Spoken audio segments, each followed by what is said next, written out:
Y en Italia tenemos a Marcelo y a Simona Rodríguez en Nápoles. Marcelo ha venido aquí a compartir con ustedes, él canta precioso, es un buen pastor, y me decía Marcelo que ya se inició en Italia la persecución contra los cristianos, que el Vaticano ha levantado una persecución tremenda contra los cristianos, los están sacando de sus iglesias, ellos están buscando otro lugar porque ya los comenzaron a agredir violenta y físicamente. Entonces oremos por nuestro hermano Marcelo y Simón en Italia. Hay cosas que no salen en el periódico, ¿verdad? Que están ocultos, pero es increíble la persecución que existe ya en contra de los cristianos, a pesar de que podamos escuchar otras cosas por otros lados. Y también les quiero recordar el desayuno que tenemos el 17 de junio. Me informan que ya quedan pocos boletos. Este 17 de junio en el World Trade Center, junto a las torres de satélite, tenemos el desayuno titulado La Guerra Espiritual en los Tiempos Finales. Va a estar tremenda esta conferencia, trae invitados porque es el propósito de que podamos nosotros tener y continuar con esta serie de conferencias fuera de la iglesia. Porque aquí es un campo de entrenamiento para ustedes, pero las almas hay que ganarlas fuera de la iglesia. El evangelismo es fuera de la iglesia. Y por eso tenemos ya casi 35 años haciendo 3-4 veces al año estas conferencias en diferentes hoteles, y ahora nos toca aquí el World Trade Center en esta área del norte de la Ciudad de México. Los que traigan su Biblia en esta tarde la pueden abrir en el libro de los Jueces, capítulo 6. Nuestro tema se titula Dios habla en tiempos de crisis. Dios habla en tiempos de crisis. Vamos a ver en el capítulo 6 de Jueces la historia breve que enfrentó uno de los jueces de Israel llamado Gedeón. El libro de los Jueces, y esta es una característica increíble de la Biblia, que no se nos oculta los pecados de los más grandes hombres, ni tampoco se nos oculta los pecados de diferentes tribus o naciones que han a través del tiempo atravesado nuestra historia. Y el libro de los Jueces se puede considerar en el Antiguo Testamento que fue la época más oscura de la historia de Israel, donde más apostasía hubo, porque hubo aproximadamente 13 jueces en un periodo, estamos hablando de 400 años. O sea, el libro de los Jueces cubre un periodo de 400 años. Cubre 7 apostasías, 7 esclavitudes bajo 7 naciones paganas y 7 liberaciones de Dios. Este libro es un libro que contiene, vuelvo a repetir, la historia de este pueblo de Dios que es Israel, donde continuamente estaban ellos alejándose de él. Y Dios iba y los recogía.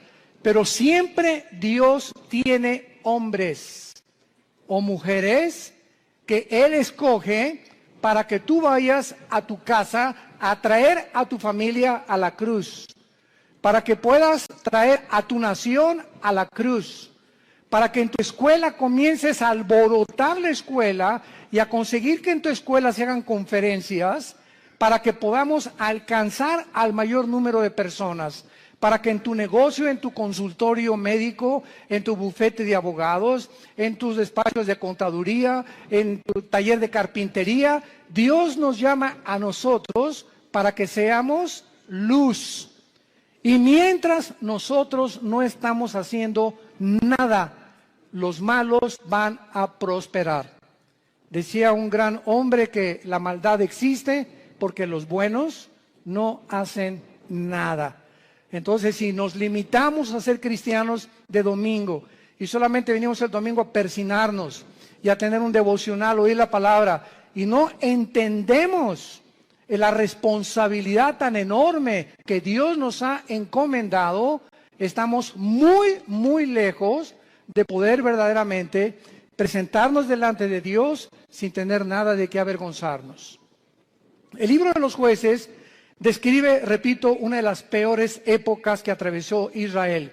Fueron tiempos de apostasía muy grandes, por lo que Dios tenía que levantar hombres para que volvieran el corazón del pueblo a Dios. Estos jueces o estos líderes que en esta época Dios levantó, eran épocas de emergencia nacional y conducían al pueblo a la guerra, dirigiendo a la nación y ejerciendo las funciones de magistrados, de militares y de civiles al mismo tiempo.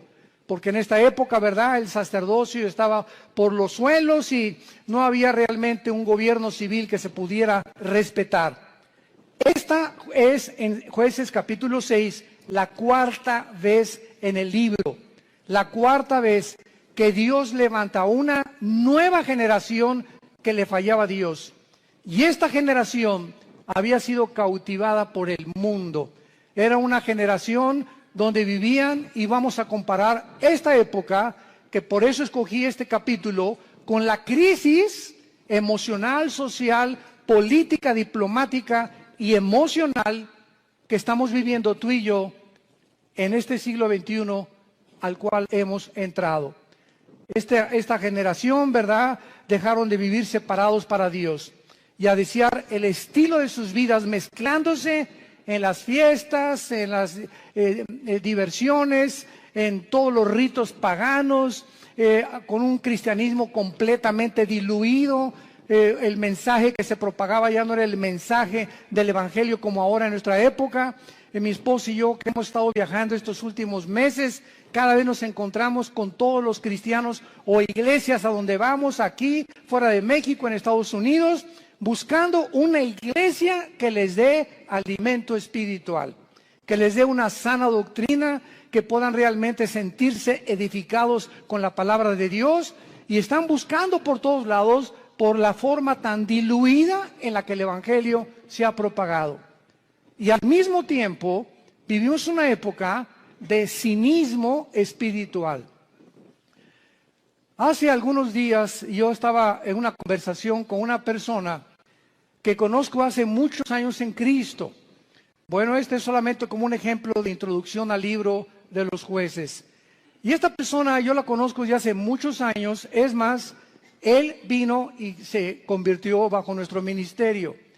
Y entonces yo oí hace como algunos meses que él había abandonado a su esposa y había abandonado a sus hijas.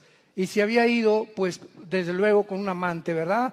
Con otra muchacha, su secretaria, o no sé, no importa quién haya sido. Entonces me encuentro yo a esta persona y comienzo a decirle, oye, ¿qué fue lo que sucedió? ¿Verdad? Que estoy en mi corazón partido a la mitad por lo que tú has hecho. ¿Y saben ustedes lo que me contestó esta persona que tenía aproximadamente o tiene casi 15 o 20 años en Cristo? Bueno, pero ya nos perdonó Dios. Le digo, bueno, ¿te perdonó a ti? No, es que mi esposa pues ya también anda abusando otro. Pues claro, le dije, no se va a quedar a vestir santos. Si tú te vas con la amante y te casas con la otra, tu esposa no se va a quedar a esperarte toda la vida.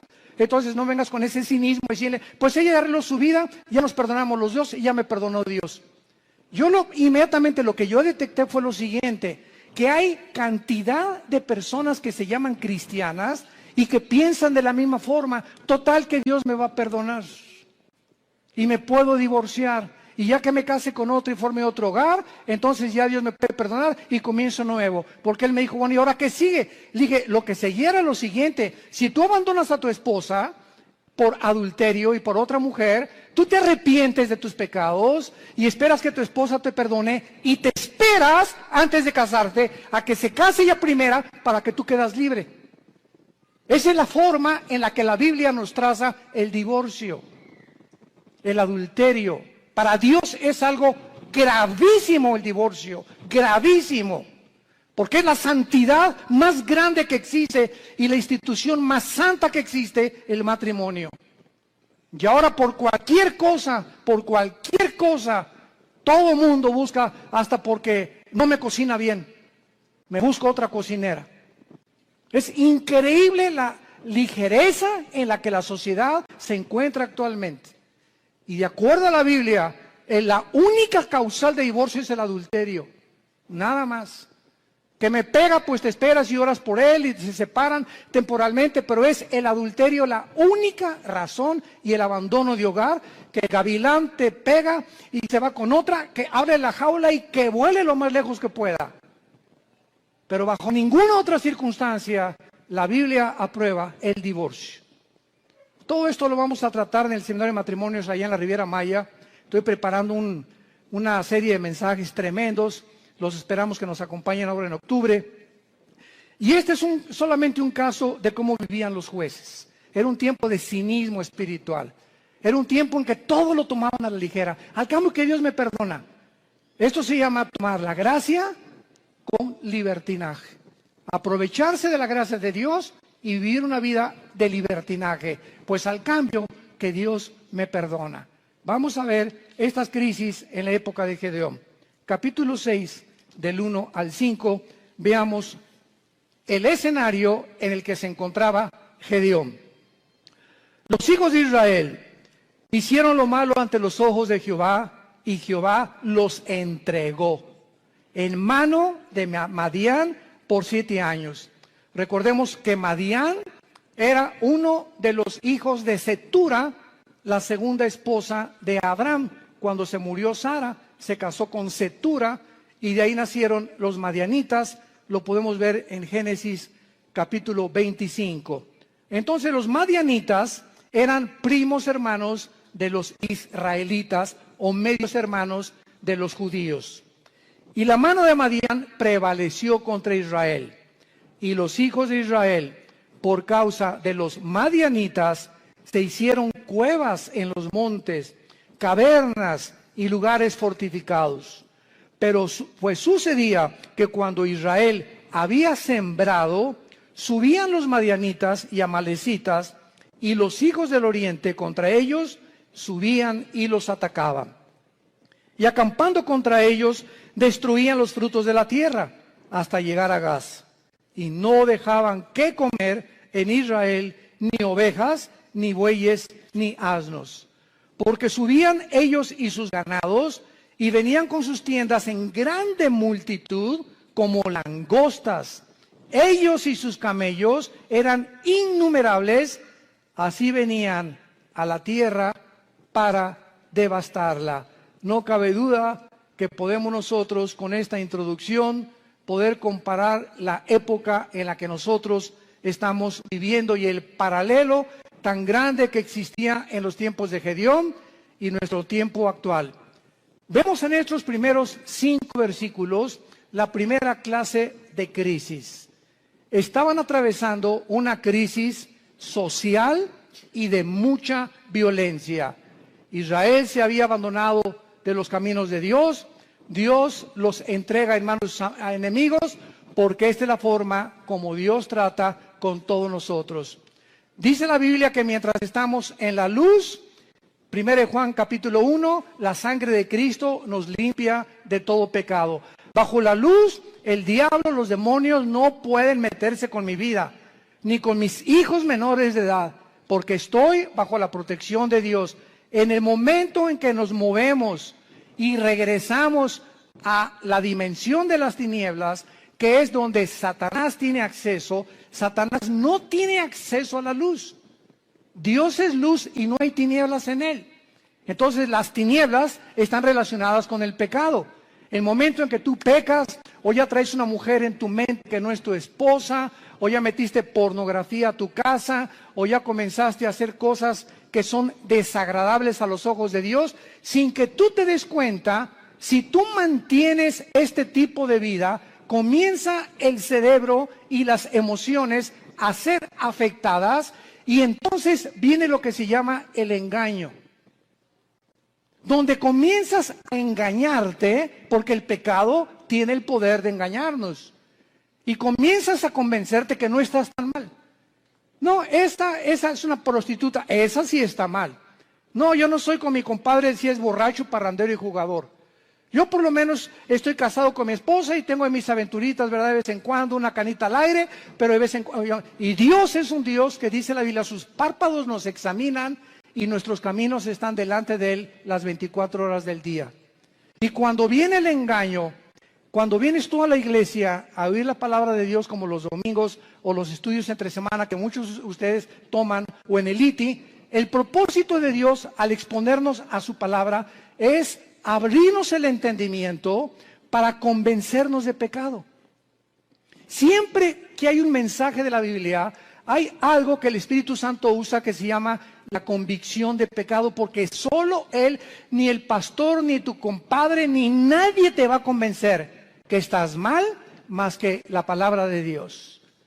Entonces nos exponemos a la palabra de Dios y tú en esta tarde que escuchas tienes esta oportunidad en la que Dios te está hablando. Yo no sé tu vida. Muchos dicen, es que ¿quién le contó mi vida? Nadie me ha contado tu vida, ni te conozco, mosco.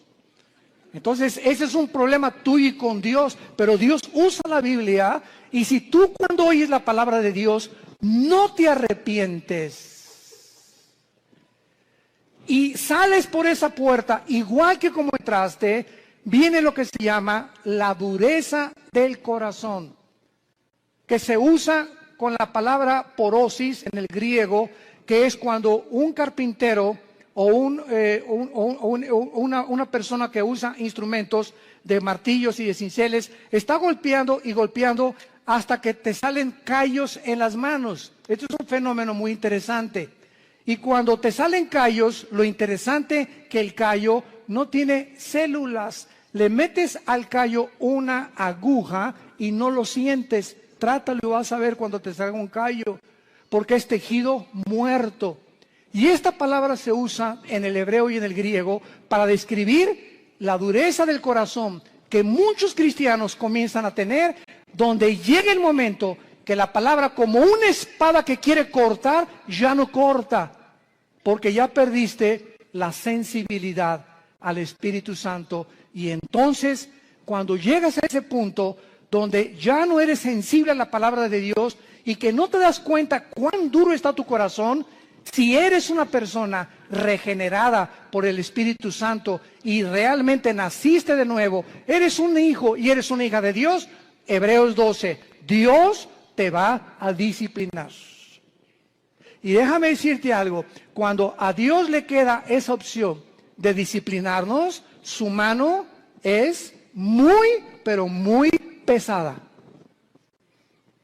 Dice en Hebreos 10, horrenda cosa es caer en manos del Dios vivo. Y no les está hablando a los incrédulos, les está hablando a la familia de Dios.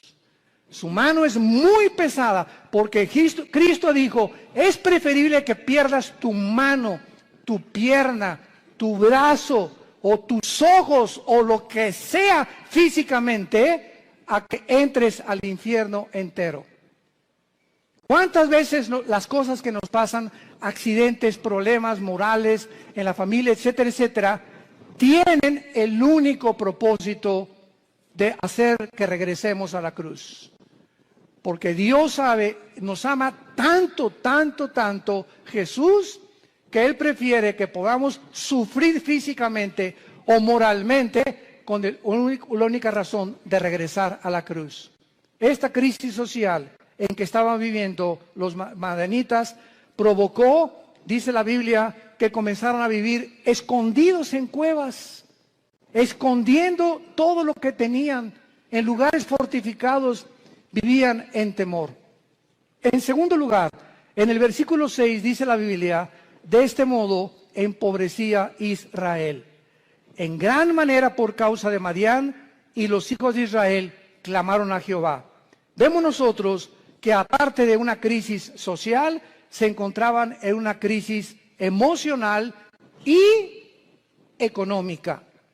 Gedeón se encontraba escondiendo el trigo para que no se lo robaran. Vivían bajo el temor y la inseguridad.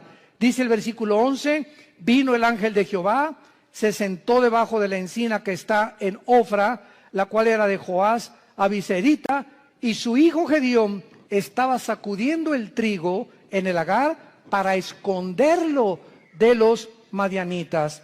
Y en tercer lugar, no solamente vivían una crisis social y de violencia, una crisis económica y emocional, sino que la peor de todas era la crisis moral y espiritual en que se encontraban. Versículos 12 y 13. Y el ángel de Jehová se le apareció a Gedeón desde luego y le dijo: Jehová está contigo, varón esforzado y valiente. Y Gedeón le respondió: ah, Señor mío, si Jehová está con nosotros, ¿por qué nos ha sobrevenido todo esto? ¿Por qué le pasó esto a mi hijo? ¿Por qué me chocaron el carro? ¿Por qué me robaron? ¿Por qué estamos en la condición en la que estamos? ¿Por qué estoy pide y pide trabajo y no encuentro por ningún lado? ¿Qué está pasando? Señor, si tú estuvieras conmigo, no estuviera pasando esto que estoy atravesando. ¿Y dónde están todas sus maravillas? Le sigue diciendo Gedeón al ángel. A ver, ¿dónde están las maravillas de Dios que nuestros padres nos han contado diciendo que nos sacó Jehová de Egipto? Y ahora Jehová nos ha desamparado y nos ha entregado en manos de los madianitas. Y mirándole Jehová le dijo: ve con esta tu fuerza y salvarás a Israel de mano de los madianitas. ¿No te envío yo? Vamos a ver esta aplicación rápido de las tres crisis sociales para continuar desarrollando esta conferencia. De la misma manera, la sociedad en que vivimos ahorita, vivimos una crisis social, oprimida por la inflación, las guerras, el hambre, las naciones fuertes oprimiendo a las débiles, crímenes, secuestros, robos, actos de terrorismo al inicio del siglo XXI. Agreguémosle esto, que vivimos, escuchen esto, vivimos la confusión política y diplomática más grande de la historia. Vivimos la confusión política más grande y diplomática de la historia. Podríamos decirle nosotros que nacimos después de la Segunda Guerra Mundial, que desde la Segunda Guerra Mundial, que Estados Unidos se levantó como la supremacía política, económica y militar del mundo, seguido por la Unión Soviética o las repúblicas socialistas soviéticas, hasta el siglo XXI hemos entrado a un punto donde ya entre las mismas naciones, a pesar de la grande tecnología y los avances científicos que tenemos, nos encontramos tan confundidos políticamente, donde ya los gobiernos del mundo ya no saben qué sistema de gobierno utilizar, si socialismo, si comunismo o socialismo y comunismo mezclarlo, si democracia, si monarquía, porque los sistemas que se han probado hasta el siglo XXI, las mismas democracias han fracasado. El siglo XX demostró que el comunismo no era un sistema que se podía aplicar a ningún gobierno del mundo. Como lo dijo Mikhail Gorbachev en su libro La Perestroika. Vemos ahora que la democracia, pues se siguió el patrón de la democracia, el modelo de la democracia, porque era Estados Unidos el que iba como líder. Y los países dijeron, bueno, pues si en Estados Unidos el mejor vestido, el país mejor vestido, el mejor alimentado, el que más guerras ha conquistado, guerras ha ganado, y el que sacó al comunismo, al fascismo y al nazismo del siglo XX, vamos a seguir ese modelo. Y vemos ante nuestros ojos, al entrar aquí al siglo XXI, los que venimos desde el siglo pasado, que la democracia es una fanfarronería ya. Ya no es cierto que hay democracia, no es cierto que el pueblo gobierna, no es cierto que hay respeto por las instituciones. Vivimos una confusión, un caos político y diplomático, donde todos los sistemas se están derrumbando a nuestros ojos, todas las ideologías se están desmoronando, todo está cayendo delante de nuestros ojos, y ahorita los jóvenes, nunca, como en los últimos 10 años, había habido tantos suicidios de muchachos de 8 a 16 años. Nunca había habido tantos suicidios. Los jóvenes están quitando la vida, no quieren vivir en el mundo que tú y yo vivimos. Y ahí están muchos de nuestros hijos también. Dichosos los padres que tienen una educación cristiana a sus hijos. Dichosos sean. ¿Por qué? Porque se están cansados de tantas mentiras, de tanta hipocresía que ven por todos lados. Y cuando nosotros, que se supone que somos la única luz, les mentimos y nos ven que somos completamente unos farsantes en el lugar, y peleándome enfrente de ellos y con mi esposa y yo, y dándoles un mal ejemplo, ¿qué les queda a los jóvenes?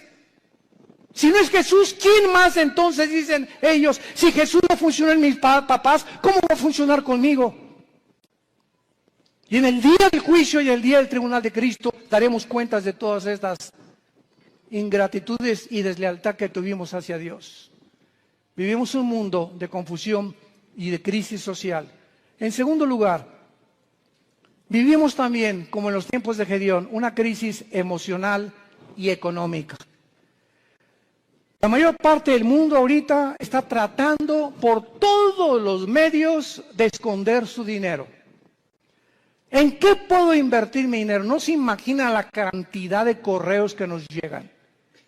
Oiga, ¿qué me recomienda, pastor? ¿Comprar euros o en el dólar o en Wall Street o comprar bienes y raíces? Dicen que el dólar va a seguir cayendo, que viene un caos económico en Estados Unidos que va a hundir el peso aún más todavía, etcétera, etcétera.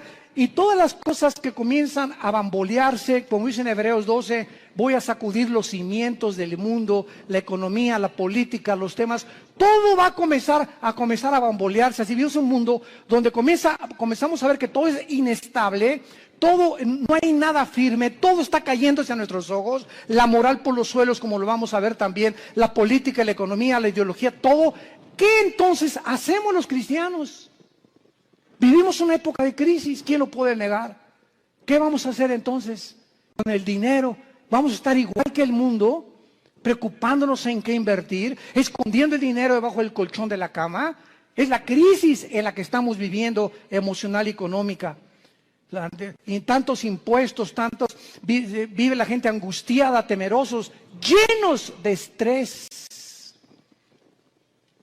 La clínica Mayo en Rochester, una de las clínicas más prestigiadas en medicina, el Hospital Hopkins en Inglaterra, de Estados Unidos, de las instituciones más prestigiadas en medicina, llegaron a un acuerdo el año pasado, que la causa número 1 de problemas físicos en el ser humano actualmente y emocionales tienen una sola raíz.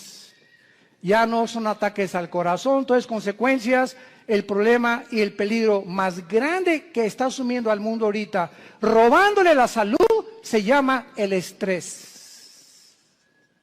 El estrés. Aún mismo el estrés te hace subir el nivel de tu colesterol y de tus triglicéridos.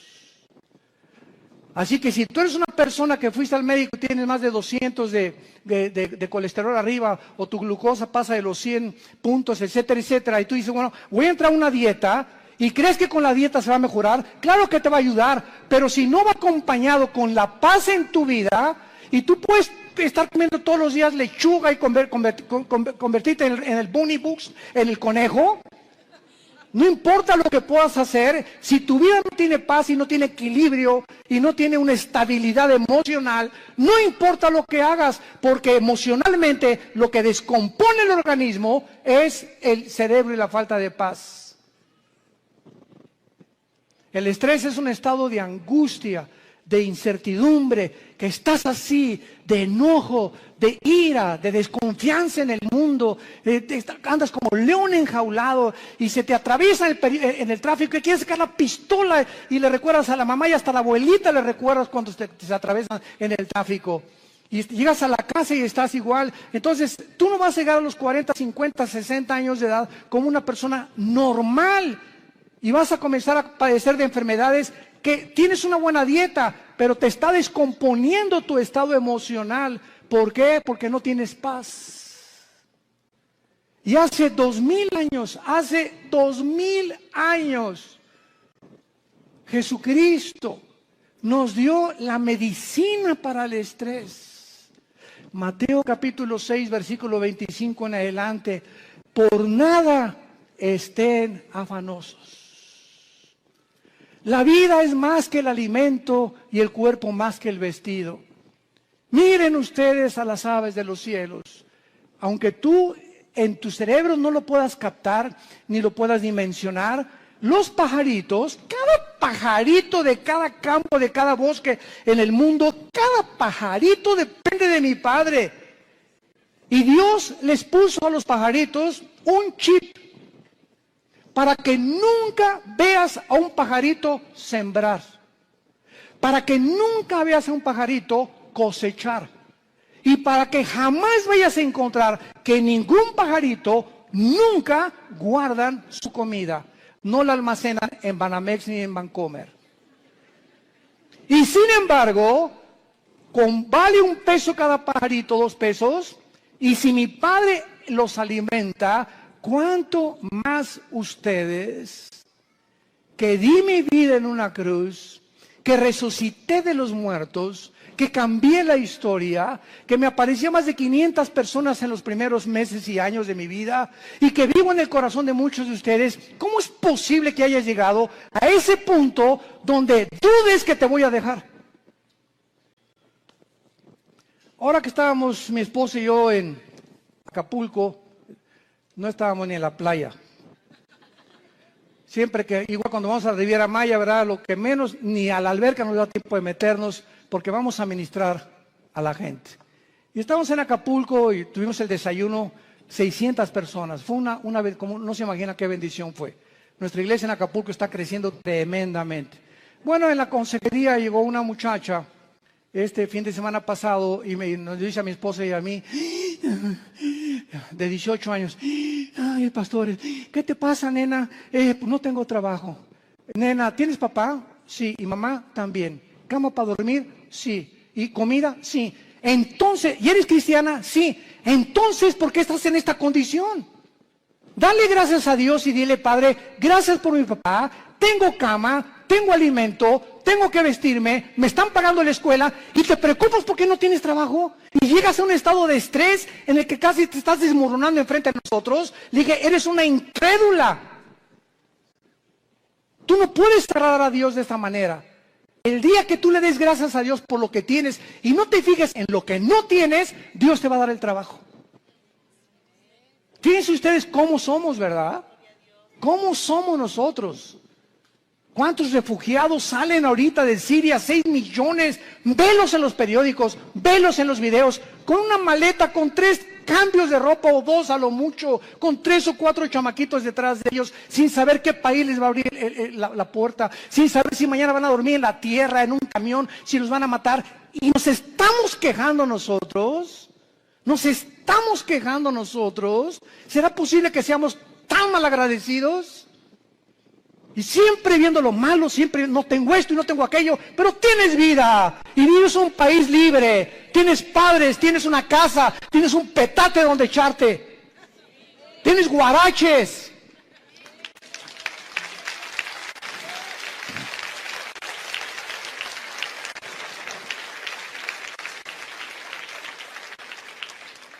Vivimos una crisis moral y una crisis espiritual, no cabe duda. Y tenemos que entender que no es como comenzamos, recuerda esto, sino como terminamos lo que vale delante de Dios. Como este muchacho que comenzó muy bien, 20 años discipulándolo, ya se va con una otra chamaquita y deja a su esposo y todo. Le digo, recuerda que no es como comenzaste, es como terminaste. Y estás terminando mal, le dije, vas mal y vas a acabar mal. Comenzaste muy bien, pero todo aquello que tú hiciste no te será tomado en cuenta, porque lo que importa es cómo llegamos a la meta. Lo que va a contar delante de Dios. Pues hice un asilo para ancianos, y hice un orfanatorio para niños. Eso fue del pasado. Hoy, si tú mueres, hoy en la noche, ahorita saliendo te atropella un camión, se te avienta encima un camión de 10 toneladas. Y te da como tortilla aplastado y llegas al cielo ahorita mismo en la tarde. ¿Qué le vas a decir a Dios? ¿Qué hiciste con tu vida? Lo alabaste, lo bendeciste. ¿Cuánto de tu tiempo se lo dedicaste a Él? ¿A cuántas personas les hablaste de Jesús? ¿A cuántas personas de tu familia ya has traído a la cruz? Hoy, ¿qué es tu vida? Tú no sabes si hoy es el último día que vivimos. Nadie lo sabe. En Hebreos capítulo 6 hay una exhortación muy fuerte y se nos dice, Hebreos 6, 11 y 2. Pero deseamos que cada uno de ustedes muestre la misma solicitud hasta el fin. Otra vez, no es como comenzamos, sino mantener el mismo ritmo. Por eso se compara la vida cristiana con los maratones en Hebreos 12, que corramos de tal manera que alcancemos el premio. Entonces, no es solamente como comenzamos, sino mantener el ritmo, mantener el ritmo, mantener el ritmo, y vienen los ánimos, y vienen las tormentas, y vienen las lluvias, y problemas, y el dólar, y el petróleo, y las guerras, y nada te apachurra, nada te amedrenta, pues ya sé las cosas, ya me quiero morir. No, de todas las cosas, el espíritu que Dios nos ha dado es un espíritu de poder, es un espíritu de amor, de dominio propio. Pero cuando tú te despegas de este libro y cuando tú abandonas a Dios, viene como una catapulta, como un huracán, como un tsunami, todos los problemas en tu vida, y no tienes fuerzas para poder soportarlo, ni para poder resistirlo, y te vienes al suelo, y te emborrachas, y te drogas, y abandonas a tu esposa, y comienzas a buscar las salidas fáciles, porque no tuviste el poder que no le dijiste al Espíritu Santo que te fortaleciera. Y por eso muchos de ustedes viven una crisis moral, de depresión y de estrés, porque no es cierto que creen en Jesús. Se han soltado de Jesús, y en este tiempo de crisis el corazón está siendo probado. Dios nos está probando en esta época, porque escúchenme, somos la última generación que estoy seguro que nos vamos en el arrebatamiento de la iglesia. Y por ser la última generación, nos va a pasar por el fuego Dios. Por el fuego. Y las pruebas van a demostrar cuántos realmente eran hijos e hijas de Dios. Deseamos que cada uno de ustedes muestre la misma solicitud para plena certeza de la esperanza, a fin de que no se hagan perezosos, sino imitadores de aquellos que vean las dos cosas y los dos elementos indispensables, la fe y la paciencia, heredan las promesas. Si tú no confías en Dios y no eres paciente con Dios, tus anhelos, tu destino, tus sueños, tu visión, lo que tú quieras para tus hijos, para tu matrimonio y para tu negocio, no lo verás realizado porque te diste por vencido. Porque tiraste la toalla. Porque dijiste, no, ya, avienten la toalla, paren la pelea. Ya no aguanto tanto trancazo. Y estamos en un mundo donde vemos los campos llenos de cristianos amargados.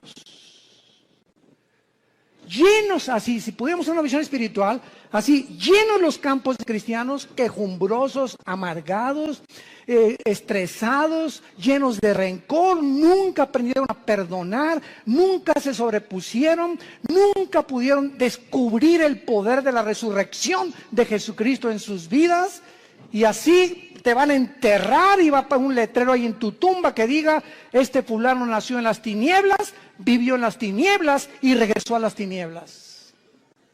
Nunca vio la luz, no la quiso ver. Y en Hebreos 10, otra exhortación con las mismas características. Hebreos 10, 35 en adelante.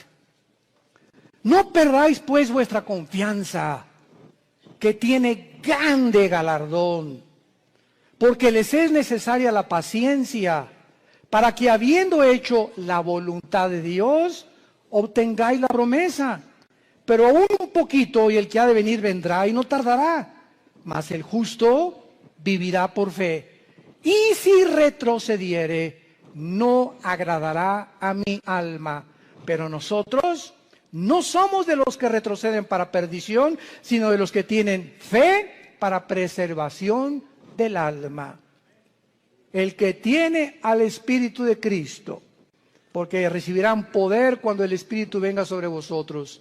El que realmente ha nacido de nuevo, el que ha sido regenerado en su naturaleza y se le ha impartido la naturaleza divina dentro de su alma, esa persona puede caer y puede decir con Pablo, estamos en problemas, pero no desesperados. Estamos con muchas adversidades, pero no angustiados. Perseguidos, mas no desamparados. Derribados, pero no destruidos.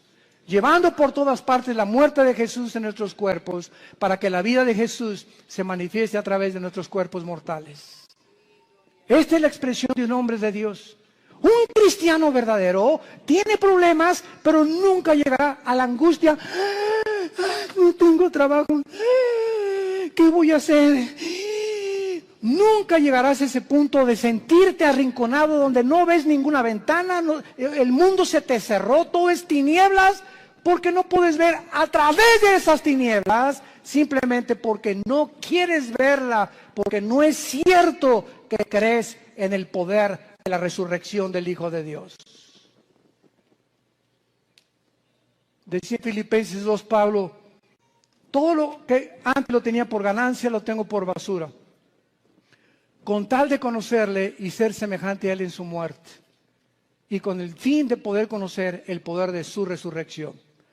No solamente Cristo nos quiere que seamos iguales a su Hijo en conocimiento, en teología y en cosas intelectuales y de mucho conocimiento bíblico, sino que ese conocimiento nos transforme en guerreros, en guerreras, en hombres y mujeres que empujemos en la generación que tenemos, que no tengamos temor de nada ni de nadie, ni de los alacranes, del hombre, ni de la política que se cae. No tenemos miedo de nada, porque hay un Dios, nuestro reino está allá arriba, ahí viene la ciudad de Jerusalén, ya vienen por nosotros, ya viene una nave espacial grandísima que se llama la Nueva Jerusalén, donde va a aterrizar aquí Apocalipsis 21 y 22, y donde vamos a vivir para siempre, y esa es la esperanza. Y mientras que se caiga el mundo, que se derrumbe el mundo, pero no me voy a dejar vencer por el mundo, porque el mundo no tiene esperanza.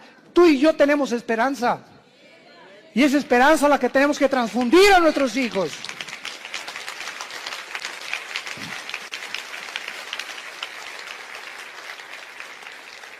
No caigamos en lo que al principio Gedeón estaba cayendo. Si Dios existe, ¿por qué me está sucediendo esto?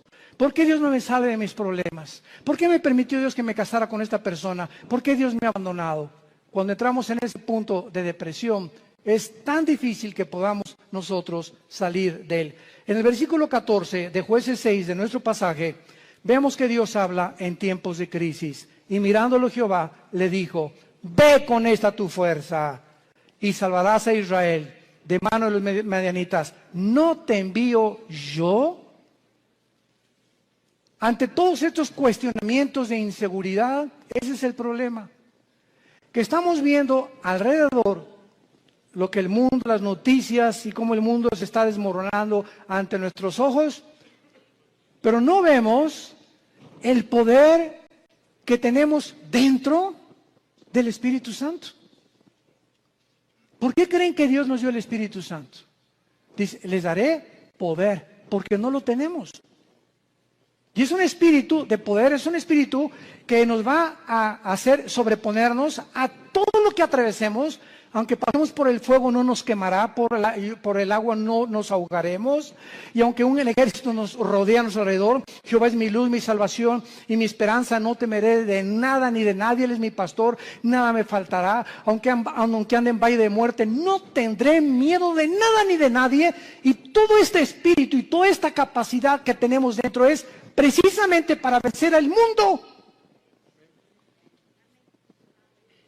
Y dice 1 Juan capítulo 5, todo el que es nacido de Dios vence al mundo. Y esta es la fe que ha vencido al mundo, nuestra fe.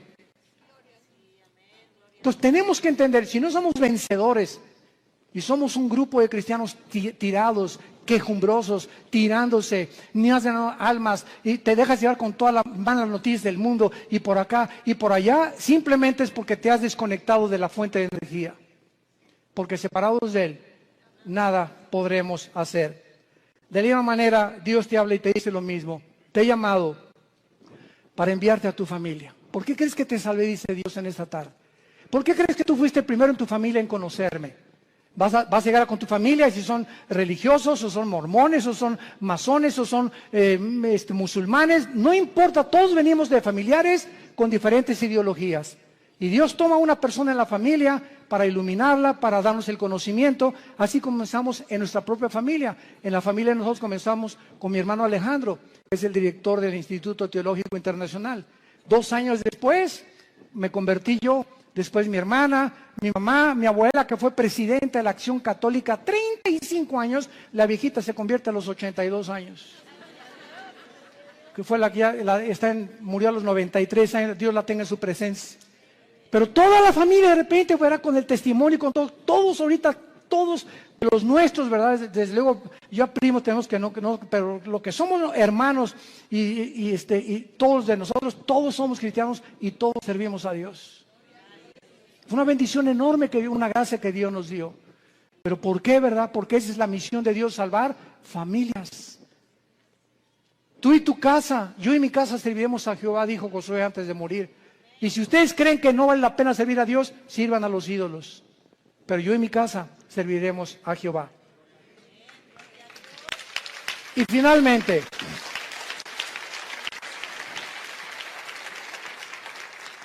Gedeón le responde a Dios, versículo 15 y 16.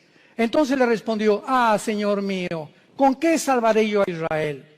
He aquí que mi familia es pobre en Manasés, y yo el menor en la casa de mi padre. Jehová le dijo, ciertamente, yo estaré contigo, y derrotarás a los madianitas como a un solo hombre. ¿Has tú también argumentado igual con Dios?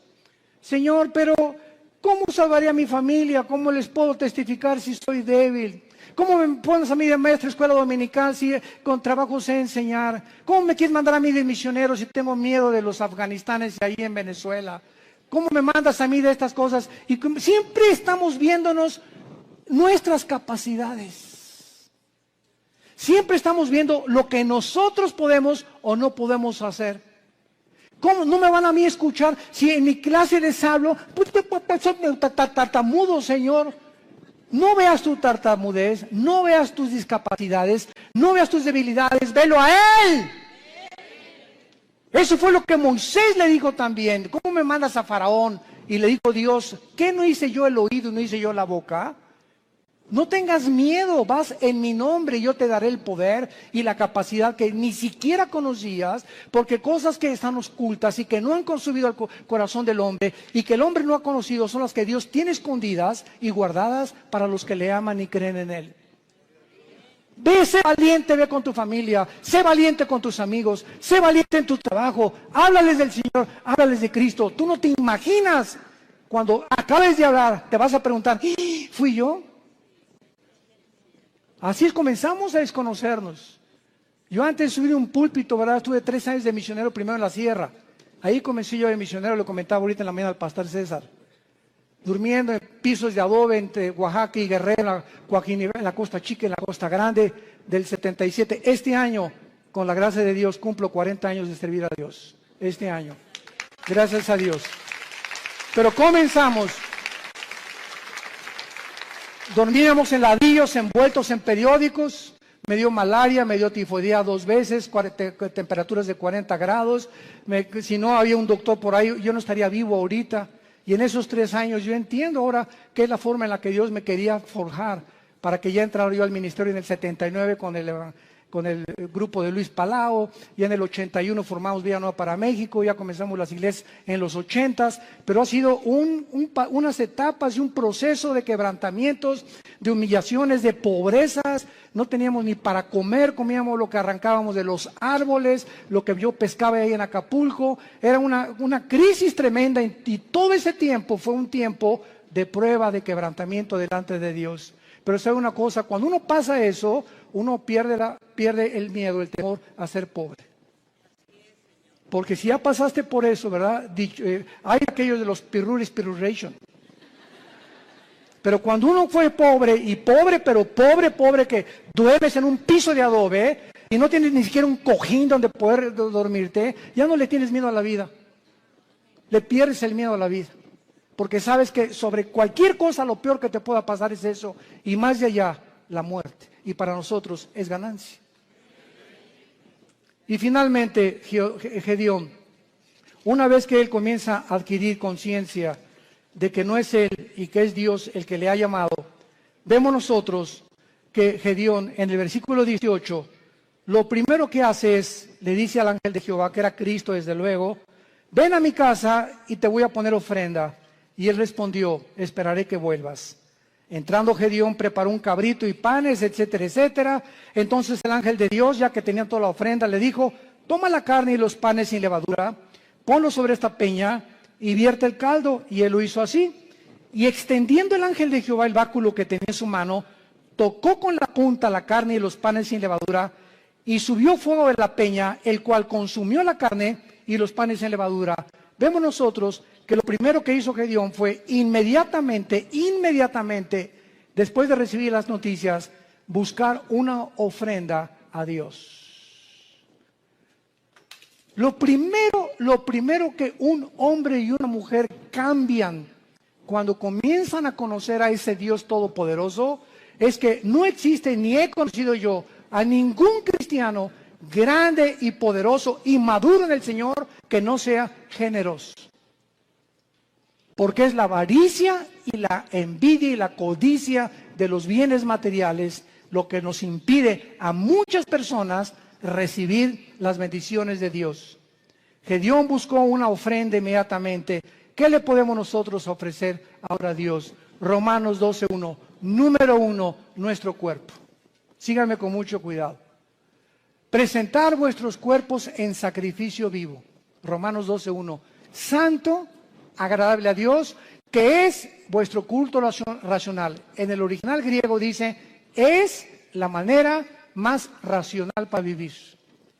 Si tú quieres servir a Dios, lo primero que comienzas es cuidar tu cuerpo. Y no solamente de lo que comes, sino también sexualmente. Nadie puede servir a Dios cuando hay una sensualidad o una sexualidad no controlada. El hombre más sabio de la historia, Salomón, y el hombre más fuerte de la historia, Sansón, los dos fueron vencidos por una mujer que no era su esposa. Y aquí está en la Biblia como ejemplo para que podamos aprender a no confiar en nosotros mismos. El que mire que está firme, mire que no caiga. No jueguen con el pecado sexual. No juegues ni te dejes tocar por tu novio. No toques a tu novia si la quieres. ¿Por qué? Porque eso es santo delante de Dios. No salten a privilegios, jóvenes que me escuchan, que no les corresponden. Espérate hasta el matrimonio. El acto sexual es solamente permitido por Dios y grandemente bendecido dentro de la esfera del matrimonio. Nunca el acto sexual será bendecido antes o ya casado con otra persona que no sea tu esposa, que se llama adulterio. Mientras nuestros cuerpos no sean santos delante de Dios y no tengamos limpia el alma sexualmente y también físicamente, ¿verdad?, una alimentación adecuada, vamos a impedir nuestro avance y las cosas grandes que Dios podía haber hecho con nosotros, no las hará. Dios busca hombres y mujeres santos en toda su manera de vivir, para ser usados como instrumentos a un Dios que es santo. Dice en 2 de Timoteo, Pablo, en una casa hay trastos sucios, en tu casa tienes en el fregadero vasos sucios y tienes en la vitrina vasos limpios. Si llegan invitados, ¿qué vasos usas? Los limpios. Y así en el servicio a Dios hay cristianos sucios que están en el fregadero ahorita. Ahí están, Dios está queriendo lavarlos y no los usa Dios. Y quieres que te use Dios, pero no te puede usar porque no estás limpio, entiéndelo. Entonces, si hay algo que Dios quiere usar ahorita y no aprovechamos esa oportunidad, va a buscar a vasos limpios Dios, porque Él es un Dios santo. No nos perdamos esta oportunidad de servir a Dios por nuestra falta de limpieza y de santidad, porque estamos viviendo ante un Dios santo. Y finalmente, dice el versículo 24, y edificó allí Gedeón altar a Jehová y lo llamó Jehová Shalom, el cual permanece hasta el día de hoy y de Ofra. Vemos nosotros que Dios le dice a Dios, yo soy tu paz, Y mientras yo tenga tu paz y yo gobierne tu vida sexual, tus pensamientos, tus emociones, tu destino, tú vas a ser un vaso que te vas a rendir. Y nunca nadie ha podido imaginarse lo que Dios puede hacer con un hombre y con una mujer enteramente rendidos bajo su poder. Te damos gracias, Señor, por tu palabra.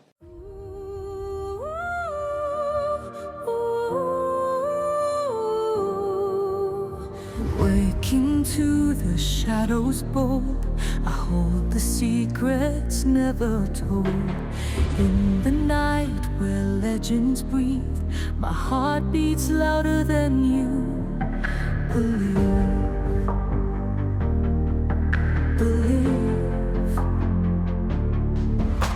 Stars above, they know my name. In the dark, no two hearts are the same. Walking on a silver line, echoes of your whisper intertwine.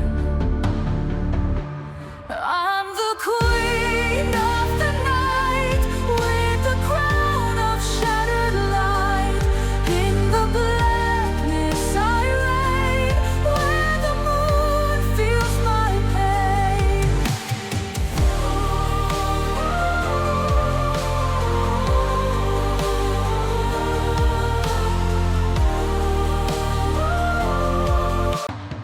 Fires burn without a flame, mirror glance can't see the same. Running wild where dreams collide, inside this storm I'm on your side.